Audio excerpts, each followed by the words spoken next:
Carne asada, french fries, liquid cheese, fresh pico de gallo. What more can you ask for? Let's make some carne asada fries. So this recipe has two main sections, the steak and the fries. We're going to start off with the steak so that the steak can marinate for a few hours before we really start cooking. We start this marinade by chopping up one jalapeno. If you like it spicy, go ahead and add the guts to this marinade. But my wife says that I'm spicy enough as it is, so we're just going to dice it up without the guts. Then we're going to roughly chop up 3 cloves of garlic. This is just a marinade, so it doesn't have to be perfectly minced into oblivion. Just chop it up and toss it in. The next ingredient we're going to add is cilantro. I'm literally just going to pull off a handful here. We're not going to chop it up or anything, just throw it in the bowl.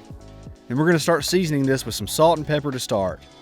Then we're going to throw in about 1 tablespoon each of cumin, oregano, paprika, cayenne, and chili powder. To help make it a marinade, we're going to add some olive oil. This is going to make it a liquid and it's going to help it spread all over the meat. Then we're going to add the juice of 1 lime. If you need to, use a juice press, or you can get 2 tongs and squeeze it between the handles of the tongs. Then we're going to add some soy sauce to finish this marinade up. We're going to use flank steak in this video. We typically use skirt steak for anything related to carne asada, but we couldn't find any and this is a great alternative. If you've seen many of our videos, you know that we like to marinate things in a Ziploc bag. This allows you to get the marinade on the entire surface of the meat, and it's important that you really work it into the meat. There's a few different ways to do this. You choose your favorite. Once the marinade is worked in, put it in the fridge for a few hours, and then we're going to start working on the potatoes. We're using large russet potatoes here, and we'll start by slicing off a flat edge so that our potato doesn't try to move when slicing it. If you have a mandolin, that's the easiest way to make sure you get a consistent and uniform cut. Some people don't have a mandolin, and I happen to leave mine at my mom's house, so this is a really good time to show off our new Bear Creek knife. We'll have a link to check these knives out in the description below, and I highly recommend them. If you want uniform cuts with a knife, you need to use a good sharp knife like this. We're going to cut across the potato, then we're going to turn it on its side to make the same size cuts to give us our french fries.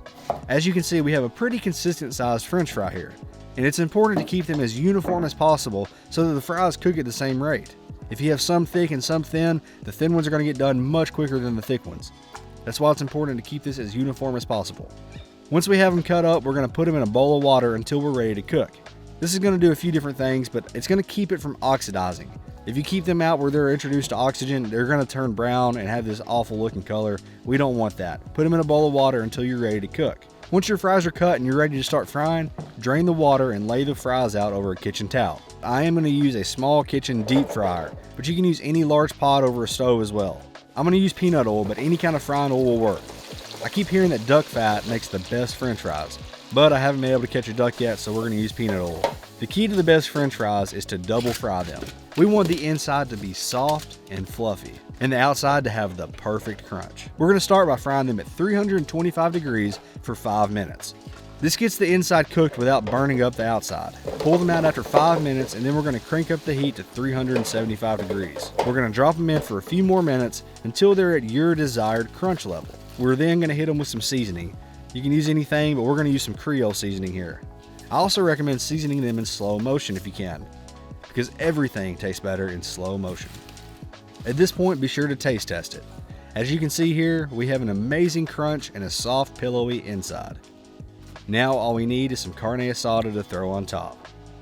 But about that carne asada, this didn't go so well.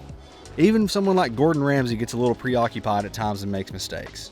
For me, I was doing too many things at once, but that's just one of the many excuses I have lined up for this. We cooked this flank steak at 500 degrees on our Traeger. After 4 or so minutes, I flipped it and somehow, some way, didn't come back to check on this until it was too late. I like my steak medium rare. On something like this, I'm fine with it being a little bit closer to medium even. When I came back out, I realized this one was on too long and got it off immediately. That's why there's no footage of me pulling it off. I still let it rest for 10 minutes before slicing it, and as you can see, it's way past medium. If there is any positive here, it's that we aren't eating this like a normal steak, and we're going to be chopping it up into bite-sized pieces. And it still has tremendous flavor from that marinade, it's just overcooked for my liking. Be smarter than me, use a thermometer, don't get distracted by eating your beautiful french fries and forget about your steak. Either way, this is still going to be delicious. We have a plate full of fries, and I will say that I snacked on them and I didn't have as many as I'd hoped for this video. But nonetheless, we topped it with a ton of steak, and then we drowned it in queso and pico de gallo. And if you want to see how I made those, you can try this video here, but the written recipe will be in the description below. But that's all you need. You can add sour cream, guacamole, anything you want really. It's your plate. Put whatever you want on it. But this was amazing. Even with the steak being overcooked, it was an outstanding meal that I would highly recommend.